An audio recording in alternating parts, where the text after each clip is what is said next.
Morning students, today we'll do the Park Studies of class 9 and the first chapter of it. Chapter number 1 is Ideological Basis of Pakistan.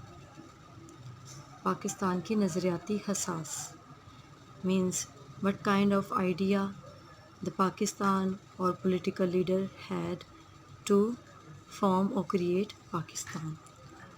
So we can see that most of countries got freedom on racial, linguistic or territorial basis.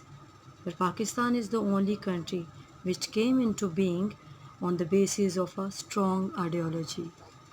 So you should know first what is ideology. Ideology means nazriya, is known as ideology in English. Ideology means such a plan or program as is based upon philosophy and application to solve political, social and cultural issue and problems. And here one more definition from the World Encyclopedia.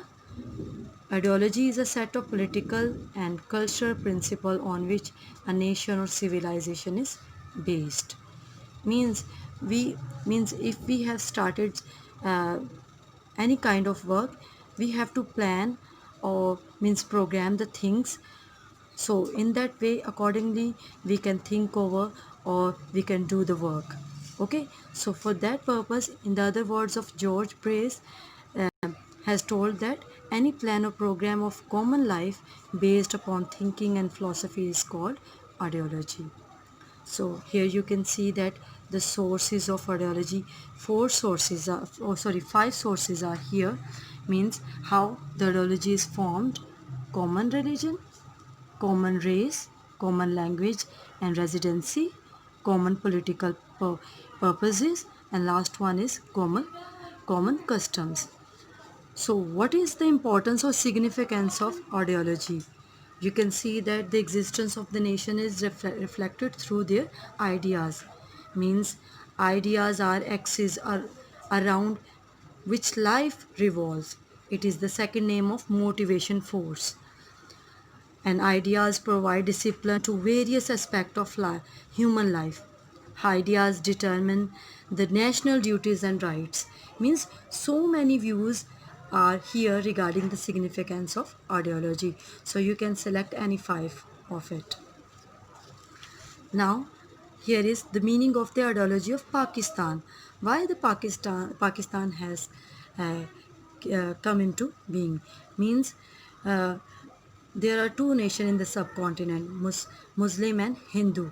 So thousands of years they they lived together, but they didn't intermingle with each other.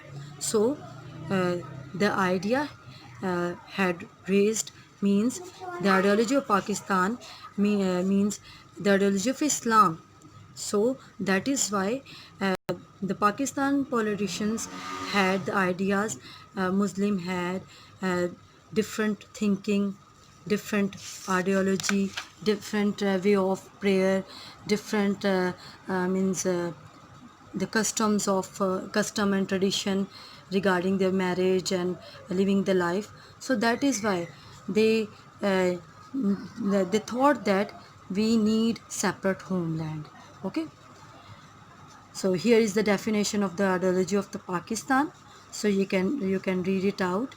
Means by point. The first one is the ideology of Pakistan is the name of creating a society based on the principle of Quran and Sunnah.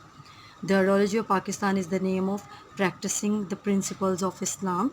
It is also the name of thinking to get the laboratory to test these principles.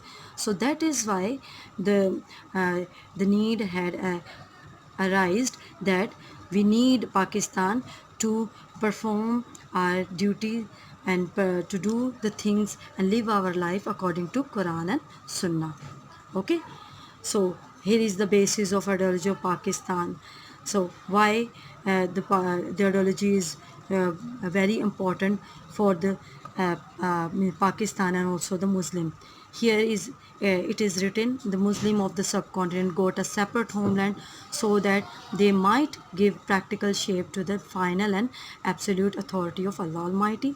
The people might implement the absolute power of Allah Almighty, Almighty Allah, and such a system might be practiced as was based upon the principles of Holy Quran and the teachings of the Holy Prophet.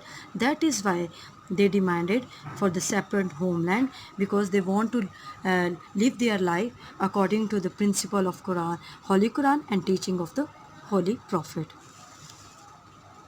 So the basis of the ideology of Pakistan is, means the first point is, it is based on beliefs and prayers.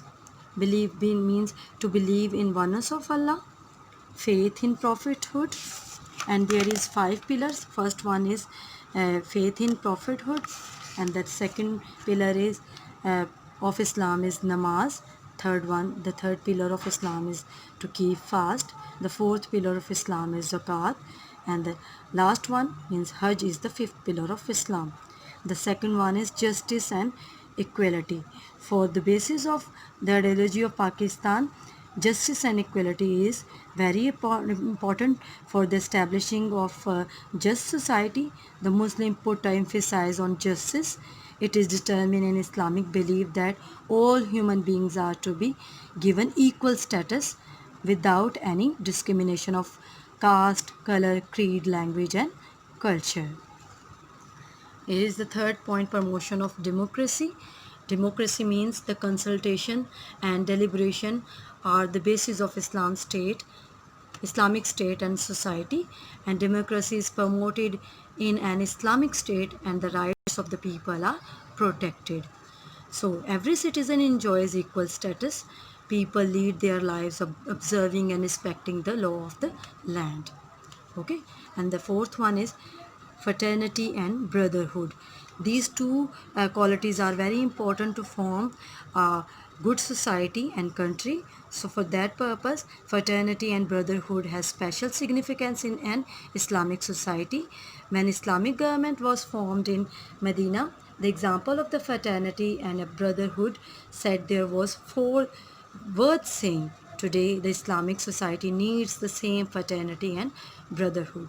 So, for living the better life, we need fraternity and brotherhood in our society, because fraternity teaches us to develop brotherly relation with one another so that neither rights of anyone are suppressed nor the weak is oppressed by anyone. Okay, so the Holy Prophet said each Muslim is a brother to every other Muslim.